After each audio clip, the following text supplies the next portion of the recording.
Heading डालिएगा Kirchhoff's law. लिख दीजिए कौन चॉप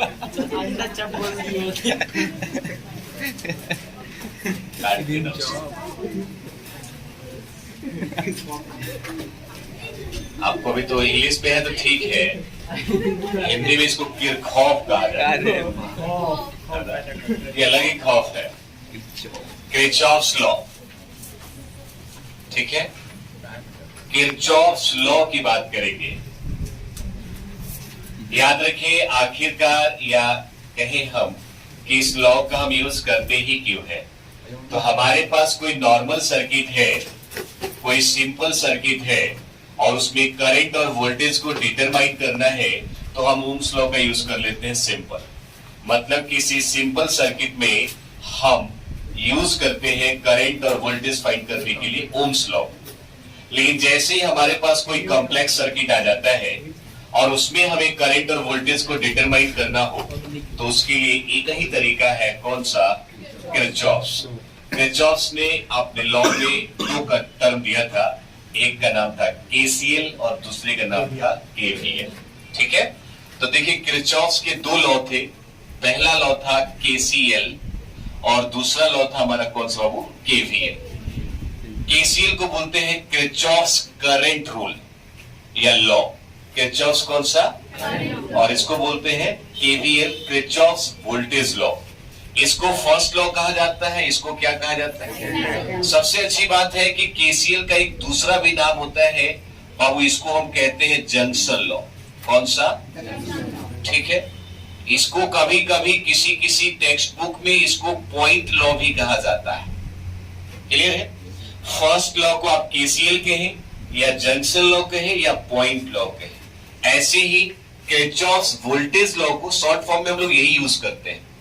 नहीं तो इसका दूसरा नाम है या तो जंक्शन लॉ कहें या कौन सा लॉ कहें, नहीं तो केवीएल कहें किरचॉफ्स वोल्टेज लॉ, या इसका एक दूसरा नाम है जिसको कहते हैं मेश लॉ। कौन सा लॉ? या इसका दूसरा नाम है लूप लॉ। कौन सा? ये अलग अलग नाम है, याद रखिएगा। लूप लॉ, मेश लॉ या केवीएल, ऐसे ही केसीएल, जंक्शन लॉ या कौन सा लॉ। अब इनमें से हम सबसे पहले जो स्टार्ट करेंगे वो कौन सा स्टार्ट करेंगे? KCL, Kirchhoff's current law. इसकी बात करेंगे। इसमें एक शब्द जुड़ा हुआ है बाबू हमारे पास, कौन सा? जंक्शन। जंक्शन का मतलब यहां पर होगा एक ऐसा सिंगल पॉइंट जहां पर करंट आए भी और वहां से जाए भी, मतलब करंट एंट्री भी करे उस पॉइंट पर और उस पॉइंट से लीव भी करे, मतलब वहां आ भी सकता हो और वो करंट वहां से जा भी सकता हो।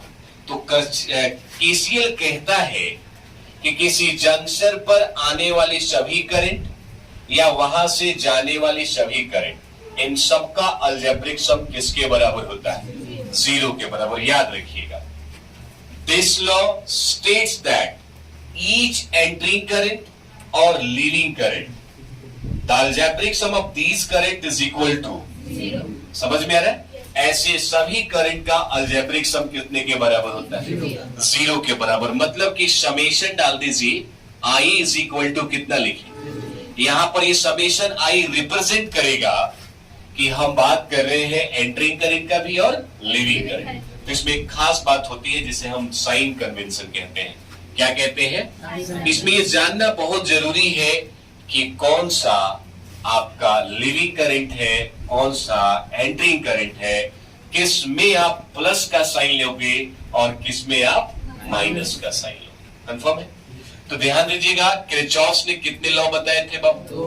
एक केसीएल को और एक किसको? केसीएल की बात करें तो उसमें उन्होंने कहा था कि किसी जंक्शन पर आने वाली सभी करंट का अलजेब्रिक सम या वहां से जाने वाली सभी करंट का अलजेब्रिक सम किसके बराबर होगा? 0 के बराबर, जिसको आप summation I is equal to क्या बोलेंगे?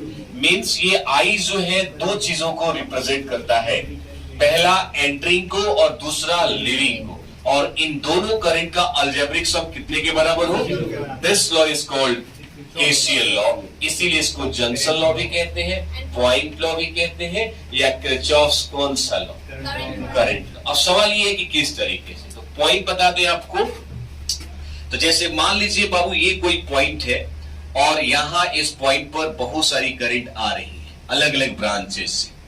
ये आप समझ रहे हैं रेजिस्टेंस है, क्या है, रेजिस्टेंस है। पॉइंट देख लीजिएगा, ये वाला है। कितने करंट आपको दिखाई देंगे, रास्ते कितने दिखाई दे रहे हैं, 3 इधर से 2 इधर से, एक और बना लीजिए। अब ऐसा कोई लिमिट नहीं है या ऐसी कोई बाउंड्री नहीं है कि आपको 6 बनाना है या 7 बनाना है, ऐसा कुछ नहीं। आप 3 भी दिखा सकते हैं, लेकिन तीनों के अंदर ये जरूर दिखाएगा कौन आ रहा है और कौन, मतलब लीविंग और एंटरिंग। बहुत अच्छी बात है कि इसको याद रखिएगा। ये रेजिस्टेंस है, इसमें हमने करंट माना कि ये I1 जो है क्या हो रहा है बाबू, और I2 जो है क्या हो रहा है, और I3 माने एक आने को दिखा दो और एक को जाने, तो इसको हम आउटगोइंग करंट भी कह सकते हैं, क्लियर है। और इसको फिर से इनकमिंग कह दीजिए, और फिर इसको क्या कहेंगे, आउटगोइंग। तो कोई इनकमिंग आउटगोइंग ऐसे ऐसे बात करता है तो घबराने की जरूरत। तो आप यहाँ देख पा रहे होंगे कि कितने एंटरिंग करंट है, 3, और 3 कैसे है, लिविंग करंट, जिसको आप लिविंग करंट, एंटरिंग करंट के अलावा इनकमिंग करंट और क्या कह सकते हैं। अब इन सभी करंट का अलजेब्रिक सम कितने के बराबर होगा, ऐसा किरचॉफ्स ने बोला था अपने पहले लॉ में। तो सवाल ये उठता है कि किस करंट का आप साइन प्लस में लेके चलोगे और किसका आप माइनस में लेके चलोगे, इसका जरूर ध्यान रखिएगा।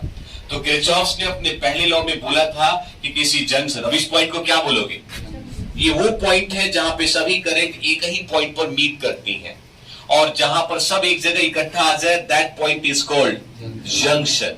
और इस जंक्शन से आने और जाने वाली सभी करंट का अलजेब्रिक सम कितने के बराबर, means sigma summation i is equal to कितना।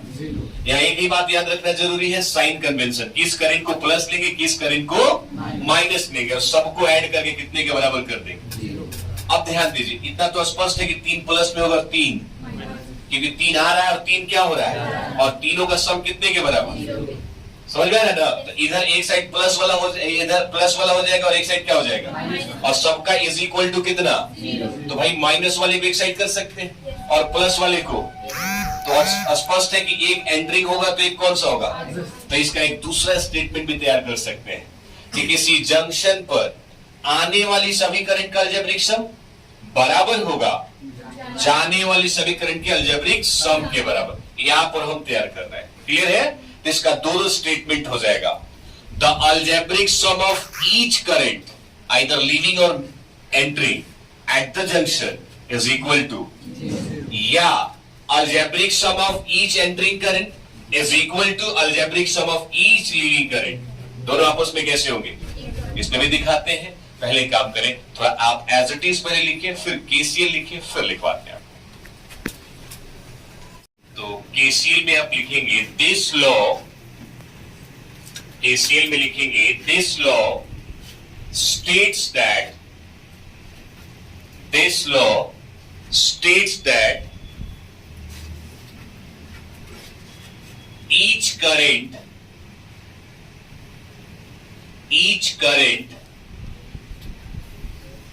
जहां each current लिख रहे हैं वहां बाबू ब्रैकेट डाल दीजिए, आइदर एंटरिंग और लिविंग करंट, ईच में ये दोनों रहेंगे, आइदर एंटरिंग और लिविंग करंट, एंटरिंग और लिविंग करंट। ब्रैकेट को बंद कर दीजिए।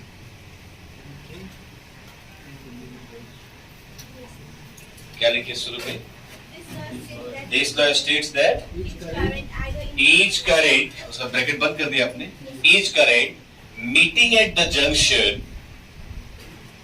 meeting at the junction, meeting at the junction, the algebraic sum of these current is equal to 0.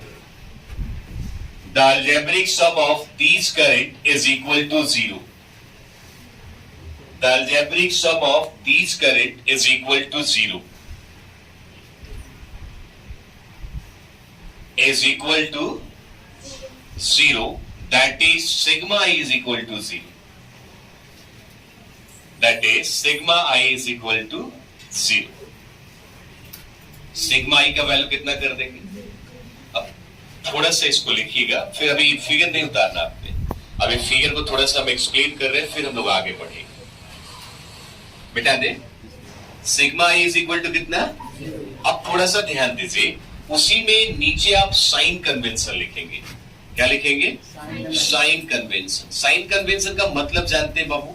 आपको याद हो 10th स्टैंडर्ड में जब आप ऑप्टिक्स पढ़ा करते थे तो उसमें आपने देखा था कि प्रिंसिपल एक्सिस से अबव लेके चल रहे थे, बिलो था मिरर के इस साइड, मिरर के इस साइड, तो आप प्लस और माइनस का कंसेप्ट लेके चल रहे थे। सिमिलरली आप इसमें इलेक्ट्रिसिटी में आ जाए, खास करके केसीएल में, तो उसमें साइन कन्वेंशन बहुत ही इंपॉर्टेंट रोल करेगा। तो देखिए यहां पर एक कंसेप्ट होता है आउटगोइंग करंट। कौन सा करंट? इसका दूसरा नाम ले सकते हैं कौन सा? लीविंग करंट, है ना? तो जो भी आउटगोइंग करंट है, कहीं उसके लिए जो साइन आप लीजिए, कैसा लीजिएगा? ये याद रखिएगा, ये आपके बुक में नहीं लिखा होगा, ये आपको अपने से तैयार कर लेना है। आउटगोइंग करंट कितना? और इनकमिंग करंट भी होगा। कौन सा करंट होगा? तो इनकमिंग करंट के लिए आप साइन कौन सा लेके चलिए? कंफर्म हो गया। अब उस फिगर में आ जाइए। किरचॉफ ने क्या बोला कि सभी करंट का अलजेब्रिक सम कितने के बराबर? 0 के बराबर। यदि सभी करंट का अलजेब्रिक सम 0 के बराबर, तो साइन कन्वेंशन कहता है कि आउटगोइंग करंट हो तो साइन कैसा, और इनकमिंग करंट हो तो साइन कैसा। तो बाबू वहां I1 पर थोड़ा फोकस कीजिए। I1 इनकमिंग या आउटगोइंग? इनकमिंग। साइन कौन सा? तो माइनस में क्या लिखेंगे? अच्छा, I2 पर फोकस कीजिए, तो प्लस में कौन सा? I3 देखे, माइनस का कौन सा? I4, I5, I4 माइनस का I5, I6 कैसा है? और इज इक्वल टू, ऐसा किरचॉफ ने बोला था, हाँ या ना? अब इसको देखते हुए एक कंसेप्ट आप और यूज कर सकते हैं। प्लस वाला कौन कौन सा है? I2, I4 और कौन सा? और इक्वल कर दीजिए, जितने भी माइनस इस साइड जाएंगे तो क्या हो जाएगा? तो क्या हो सकता है? 1, I3 और कौन सा बात? अच्छा, अब एक बात बताओ, ये वाले जो करंट है, इन करंट को क्या बोलते हो? I2, I4, I6, I2, I4 और कौन सा? सब आउटगोइंग करंट। कैसा करंट है? तो ये हो गया आउटगोइंग करंट। कौन सा बाबू? Outgoing current. और ये वाला कौन सा हो जाएगा? Incoming current. Yes no? तो यहां से आप चाहें तो एक और स्टेटमेंट दे सकते हैं केसीएल का। Each current meeting at the junction, each current meeting at the algebraic sum of each outgoing current is equal to the algebraic sum of each incoming current। एक दूसरा स्टेटमेंट तैयार हुआ कि नहीं? तो अब आप क्या करेंगे? और करके लिखेंगे, वहां एक और करके लिखिए, एक इसका दूसरा स्टेटमेंट, जहां summation i is equal to 0 लिखा है ना, उसके नीचे एक और करके लिखेंगे। This law also states that, this law also states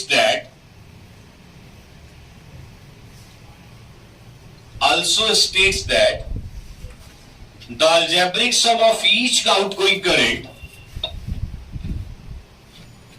the algebraic sum of each outgoing current,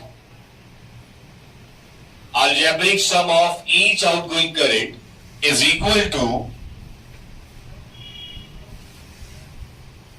algebraic sum of each incoming current। Algebraic sum of each outgoing current is equal to algebraic sum of each incoming current। Each incoming current एकदम बिल्कुल दिमाग में रखिएगा, कभी कभी इसका statement पूछ देता है एमसीक्यू बना करके। हो गया? उसके बाद आप साइड में पहले फिगर बनाएंगे, फिर साइन कन्वेंशन लिखेंगे और पूरा एज इट इज आ जाए।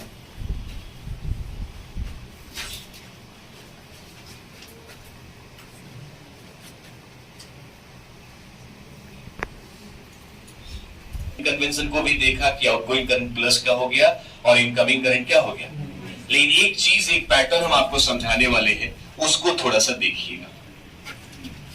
ये सारी बातें हम नोट में लिखेंगे, क्लियर है? और याद रखिए ये नोट आपको एंट्रेंस के भी क्वेश्चन को दिला देगा और आपके पेपर में भी ये क्वेश्चन कई बार रिपीट किया है।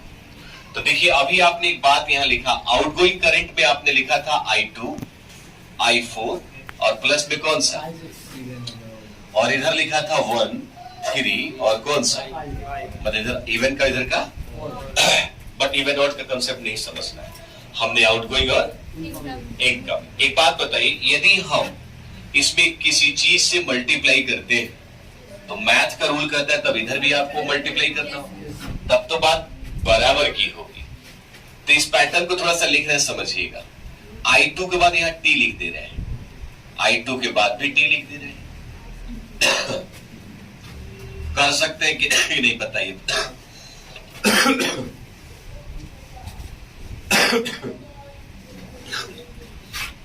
बोलिए।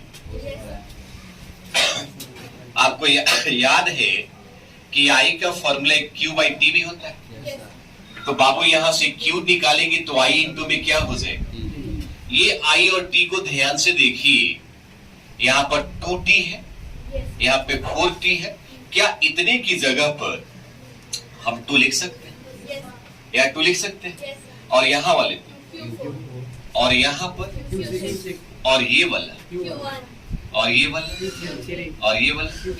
अब बाबू ये इक्वेशन कुछ बात बता रहा है, समझिएगा, बहुत ही इंपॉर्टेंट टर्म है। आपको याद है कि चार्ज कंजर्व क्वांटिटी, मतलब कि बिफोर और आफ्टर दोनों ही सिचुएशन में चार्ज की वैल्यू सेम आ जाए तो इसको कंजर्व कहते हैं। क्योंकि फर्स्ट चैप्टर में ऐसा हमने आपको बताया था कि कंजर्वेशन का मतलब बुक के माध्यम से आप देखें तो can neither be created nor be destroyed, ऐसा वाला पैटर्न था। लेकिन आपको अपनी भाषा में समझना है तो याद रखिएगा, चीजें एक, सिचुएशन बहुत सारा, बट हर सिचुएशन में वो चीज कैसा रहे, सेम रहे। उसी को लैंग्वेज में लिखवाया था, an isolated system charge will remains constant. अब देखिएगा ध्यान से, यहां पे जो चार्ज है वही चार्ज यहां भी हो गया, मतलब इनका जो सम है इनके सम के बराबर हो गया। इसका मतलब कि ये वाला पैटर्न कंजर्वेशन ऑफ चार्ज को शो करता है। तो पूछता है कि किरचॉफ्स करंट लॉ या किरचॉफ्स जंक्शन लॉ किस लॉ पर बेस्ड होता है, तो क्या बताइएगा, law of conservation of charge. दिमाग में रख लीजिएगा, कई बार क्वेश्चन रिपीट किया है कि केसीएल किस लॉ पे बेस्ड होता है, law of conservation of.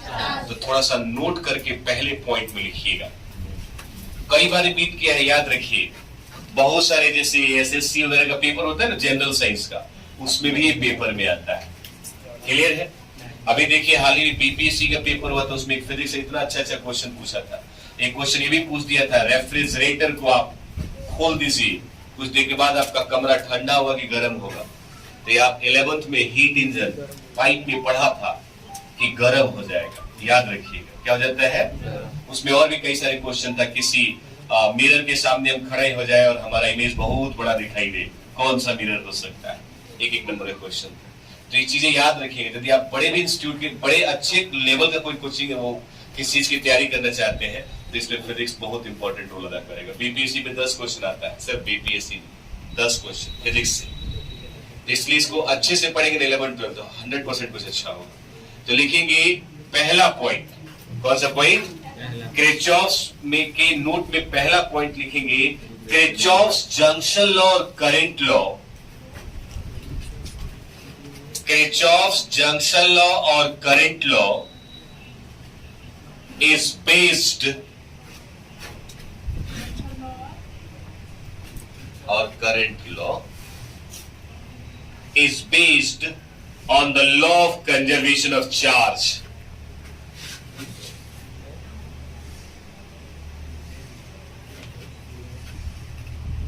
Law of conservation of क्या बाबू, चार्ज। ये क्वेश्चन कई बार रिपीट किया है, याद रखिएगा, इसलिए इस टॉपिक को बड़े अच्छे से ध्यान से समझिएगा। केसीएल किस लॉ को बेस्ड, किस लॉ पर बेस्ड होता है, लॉ ऑफ कंजर्वेशन ऑफ। आपको जो हमने सीख दिया उसमें भी ये क्वेश्चन है, ठीक है, कि किस लॉ पर बेस्ड होता है, लॉ ऑफ कंजर्वेशन ऑफ। उसके बाद से आप यहां से लिखना प्रारंभ करें और यहां तक आए, और यहां पर जब आए तो लिख सकते हैं which is law of conservation of charge, law of conservation of charge.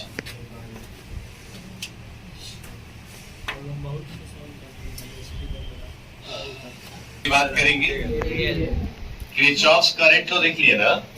Kirchhoff's current में आपने वही देखा कि किसी जंक्शन पर आने वाली सभी करंट और वहां से जाने वाली सभी करंट, इन सब का अलजेब्रिक सम कितने के बराबर? आया ज्यादा से ज्यादा खुश होंगे तो बोलेंगे कि आउटगोइंग का अलजेब्रिक सम इनकमिंग के अलजेब्रिक सम के बराबर होता है। थोड़ा और खुश हो जाए तो law of conservation of charge पर बेस्ड होता है। आउटगोइंग को प्लस कहेंगे, इनकमिंग को माइनस। इसके सिवा कुछ तो है नहीं। केसीएल खत्म। अब किसकी बात करेंगे? केवीएल बहुत ही अच्छा टर्म है। इसमें देखिए, इसमें सम लगता है भी का, अब फिर सम लगता है ई का, अब फिर दोनों का रिजल्ट। अब आपको एक कंसेप्ट हमको बताने की कोई खास जरूरत नहीं है। This is your TPD. भी का मतलब टीपीडी, ई का मतलब ईएमएफ। समझ में आ रहा है? इसको टर्मिनल पोटेंशियल डिफरेंस न्यूमेरिकल हम लोग किए थे। टर्मिनल पोटेंशियल डिफरेंस, और इसको क्या बोलेंगे? ईएमएफ या इलेक्ट्रोमोटिव फोर्स। किसी इलेक्ट्रिकल या क्लोज्ड सर्किट में इन दोनों का सम कितने के बराबर? कौन सा लॉ? केवीएल। समझ में आ रहा है? अब हमको टीपीडी इंडिविजुअल बताने की जरूरत नहीं है, क्योंकि ये सब इंडिविजुअली हम लोग ऑलरेडी पढ़ चुके हैं कि टीपीडी क्या है, ईएमएफ क्या है। यहां पर उन सभी शब्दों को जोड़ देना है कि किसी क्लोज्ड सर्किट में सेल के अक्रॉस या बैटरी के अक्रॉस जो टीपीडी होगा, जो ईएमएफ होगा, इनका अलजेब्रिक सम कितने के बराबर? इसी को हम कहते हैं कौन सा लॉ? Kirchhoff's voltage law. ये भी किसी लॉ पर बेस्ड होता होगा, लेकिन पहले थोड़ा सा अंदर चल।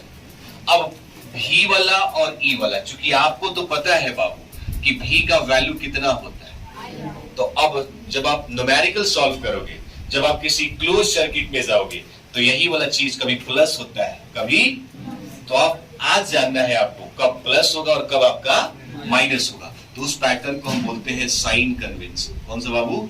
Sign convention. बहुत ही इंपॉर्टेंट टर्म है, ध्यान से पहले देखिए इसकी। साइन कन्वेंशन का पैटर्न देखिए। पहला कंसेप्ट कहता है कि मान लीजिए कि बाबू ऐसे दिया हुआ, खाली रेजिस्टेंस है, यहां रेजिस्टेंस है, और मान लीजिए ए है और ये कौन सा है, और आप करंट इधर लेके जा रहे हैं। तो पहले इसको आम भाषा में समझिए। करंट इधर जा रहा है, आगे हम लूप एक कंसेप्ट बताएंगे कि लूप का मतलब क्या होता है। अभी समझ लीजिए खाली क्या लूप। यदि लूप का डायरेक्शन और करंट का डायरेक्शन दोनों ही सेम हो जाए, दोनों क्या हो जाए, तो ऐसे लूप का डायरेक्शन, लूप का क्या डायरेक्शन, और किसका डायरेक्शन बाबू? करंट का डायरेक्शन, ये दोनों डायरेक्शन क्या हो जाए, सेम हो जाए, वहां पर भी का वैल्यू याद रखिएगा। कितना लिखना है?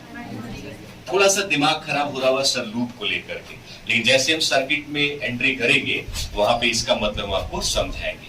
अभी समझ लीजिए, जब आप ए से कहां जा रहे हैं, आप जा रहे हैं, इट मींस आप किसकी बात करेंगे, और करंट भी किधर जा रहा है डायरेक्शन के हिसाब से, ए से बी। जब दोनों का डायरेक्शन सेम हो जाए गाइस, वहां पर भी का वैल्यू किसमें लीजिए? इसको बोलते हैं पोटेंशियल का ड्रॉप होना। क्या होना? पोटेंशियल का ड्रॉप होना। मींस भी इज इक्वल टू कितना? माइनस। कब? जब लूप और करंट दोनों का डायरेक्शन कैसा हो जाए, तो potential difference must be taken as negative. Means यहां पर पोटेंशियल का क्या हो रहा है? ड्रॉप हो रहा है। कौन सा पॉइंट? पहला। लेकिन दूसरा पॉइंट कहता है यदि, हाँ अब तो एक तो अपोजिट होगा ना, तो यहां कूदने की जरूरत नहीं है। ए और बी करंट अब की बार इधर से चल रहा, और अभी भी हम आपसे कह रहे हैं कि लूप का डायरेक्शन और किसका बाबू? करंट का डायरेक्शन, दोनों का डायरेक्शन अब क्या हो जाए? अपोजिट हो जाए। मतलब थोड़ा सा जो समझ में आया हो, आप ए से बी जा रहे हो और वो किधर आ रहा हो, यदि अपोजिट हो जाए तब पोटेंशियल का राइज होगा। दैट इज कौन सा? थोड़ा सा कंसेप्ट समझा दे। अपोजिट तो पॉजिटिव, अपोजिट तो पॉजिटिव, सबसे मिला है ना। अपोजिट तो कौन सा? अब बाकी में क्या होगा, ये दोनों पैटर्न समझ में आए। यदि चौथा तीसरा टर्म आपका सेल गिवन हो। क्या गिवन हो? सेल। क्योंकि भाई आप जब कोई क्लोज सर्किट बनाओगे उसमें रेजिस्टेंस के साथ साथ क्या मिलने वाला है? सेल भी मिलने वाला है, बैटरी भी मिलने वाला है, बिकॉज सेल या बैटरी के अक्रॉस ही आपका टीपीडी और ईएमएफ प्रोड्यूस्ड होगा। तो बाबू ये प्लस का और ये वाला, सपोज आपका करंट इधर से जा रहा, ए से किधर जा रहा, तो पहले देखिए करंट को सेल का कौन सा टर्मिनल मिल रहा है, कौन सा टर्मिनल मिल रहा है, उसका अपोजिट साइन लिख दो। पॉजिटिव मिल रहा है तो साइन कैसा? समझ में आ रहा है क्या? मतलब भी का वैल्यू किस में लीजिएगा? मतलब यहां पे पोटेंशियल का क्या हो रहा है? ड्रॉप हो रहा है। क्या हो रहा है? यदि इसी में आपका टर्म कुछ इस तरीके का हो और करंट किधर से जा रहा हो बाबू? बी से ए की तरफ, बी से, तो पहला टर्मिनल उसको कौन सा मिला, तो उसका अपोजिट क्या होगा? समझ में आ रहा है? इस चार साइन कन्वेंशन को याद रखिए, फिजिक्स के सारे न्यूमेरिकल केवीएल पर बेस्ड बन जाएंगे।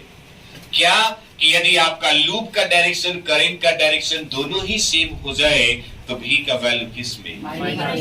और अपोजिट हो जाए। और इस केस में आप ध्यान से देखें, पहले जो टर्मिनल मिले उसका अपोजिट साइन देना है। करंट को पहले जो भी टर्मिनल मिल जाए उसका क्या साइन देना है? पहले प्लस मिला तो साइन कौन सा, और माइनस मिला तो साइन कौन सा। टेक्निकल बात करें तो ऐसे केसेस में जब पोटेंशियल का ड्रॉप होगा तो नेगेटिव, और राइज करेगा, इंक्रीज करेगा, बढ़ेगा तो साइन कौन सा? पॉजिटिव। ये बात दिमाग में रखिएगा। तो ये साइन कन्वेंशन हमें ये सिखाता है कि न्यूमेरिकल किसी क्लोज सर्किट में कैसे इंप्लीमेंट करते हैं। इसका हम यूज करने वाले हैं। फिर केवीएल की बात करें तो हमने कहना है किसी क्लोज्ड सर्किट में, कौन सर्किट में? किसी क्लोज सर्किट में जो सम होगा किसी सेल या बैटरी के अक्रॉस ईएमएफ का या टीपीडी का, वो कितने के बराबर होगा? इसी को हम क्या बोलते हैं? और याद रखेंगे केवीएल जो है law of conservation of energy पर बेस्ड होता है, बट हाउ उसको भी बताएंगे। थोड़ा सा पहले लिखिए, is that this law states that for any closed circuit, this law states that for any closed circuit, for any closed circuit, the algebraic sum of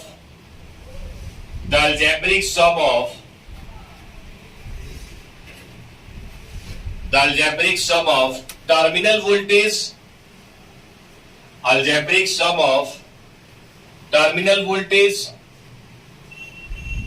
and EMF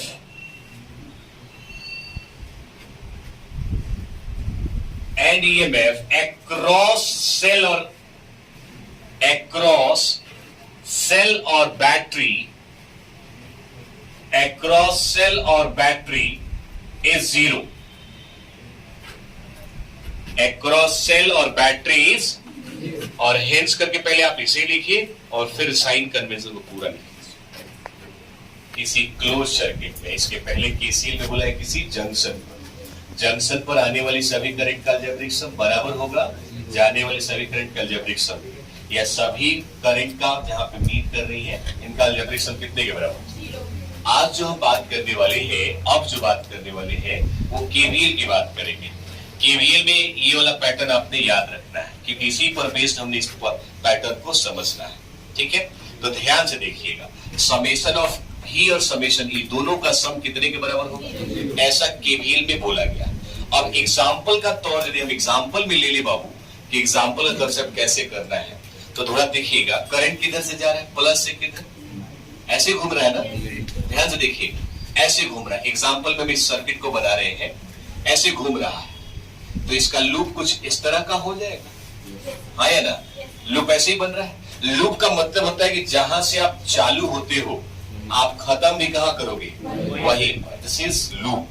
ठीक है, तो अब देखिए हम चल कहां से रहे थे, ए से कहां तक, आप ए से चल रहे हैं ना, ए से फिर किधर आगे, ए पर, तो ये लूप ऐसे हो जाएगा, हाँ या ना, लिख सकते हैं।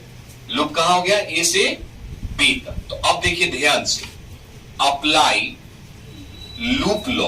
कौन सा बाबू? और कौन सा लूप होगा?